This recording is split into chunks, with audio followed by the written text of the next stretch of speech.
Hi, welcome to Real Estate Black Book, the Buyer Edition. I'm Tyler Harmon. This week, we're going to talk about how to negotiate for repairs as a buyer.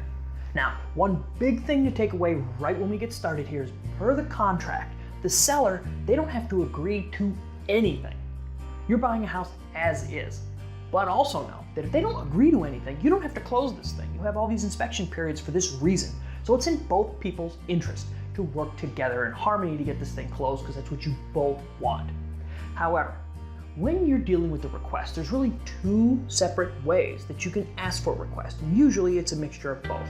Number one is to actually do the repairs. Have the seller fix the sink, fix this, yada, yada, yada. But the other side of that is to just give you money in escrow to fix those things after you close.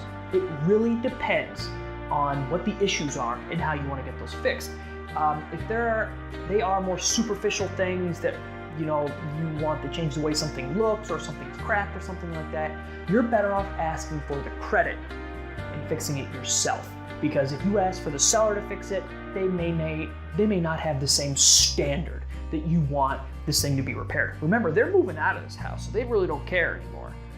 If you want something fixed the right way, get the money to do it yourself. But if there's just other things like leaky sinks or a broken window or something like that, those types of things, or roof patching or something, you can have the seller fix those or do the termite repairs or something like that. That way you move in, the house is in good shape, and you can do your little updates once you're in the house. But the big thing with dealing with these negotiations, especially when you start asking for dollar amounts, is the seller has already done what I call seller math. That means that the listing agent has given them the net proceeds.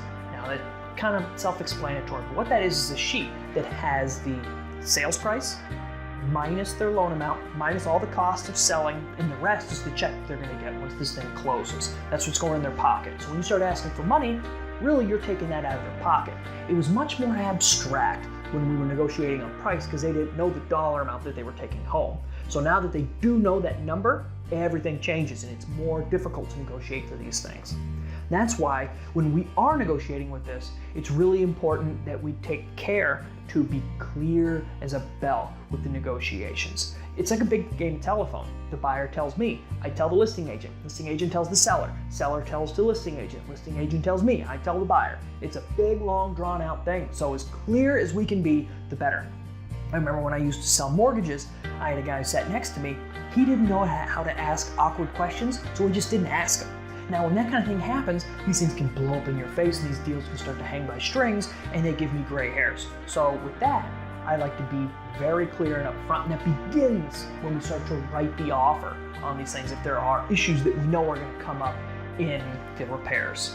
So those are very big issues, and so it's important to take care when we write the offer, when we do the inspections, when we're communicating the whole time. Because if everybody's not on the same page, these things don't close.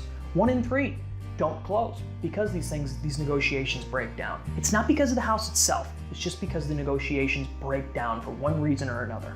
Okay, we can go on for hours about this, but that's enough to get you thinking today. Tune in next week when we start talking about the difference between needs and wants when we look at houses. Try to figure out what your dream home actually looks like, and then go out there and try to find it. I'll see you then.